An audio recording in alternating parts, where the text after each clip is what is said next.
कंपनीची वस्तू हुबेहूब बनवून ती विक्री करण्याचे अनेक प्रकार उघडकीस येत असतात। भिवंडीतील एका दुकानात अशाच प्रकारे टायटन फास्ट्रॅक ब्रँडची बनावट घड्याळे विक्री होत असल्याचे समोर आले।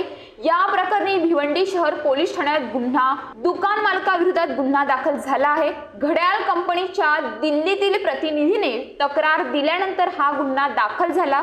कंपन्यांच्या नावाने बनावट वस्तू तयार करून त्याची विक्री अनेक ठिकाणी होत असते। काही ग्राहकांना वस्तू खरी असल्याचे सांगून त्याची फसवणूक केली जाते, तर काही प्रकरणात महागड्या वस्तू खरेदी करता येत नसल्याने ते कमी किमतीत मिळणाऱ्या बनावटी वस्तूंकडे आकर्षित होत असतात।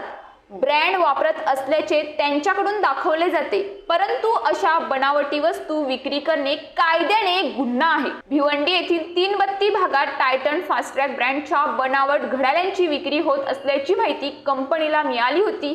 या माहितीनंतर कंपनीच्या प्रतिनिधींनी आणि भिवंडी शहर पोलिसांच्या पथकाने संबंधित दुकानात प्रवेश करून छापा टाकला।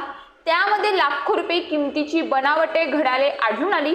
या प्रकरणी कंपनीच्या प्रतिनिधींनी भिवंडी शहर पोलीस ठाण्यात तक्रार दिली।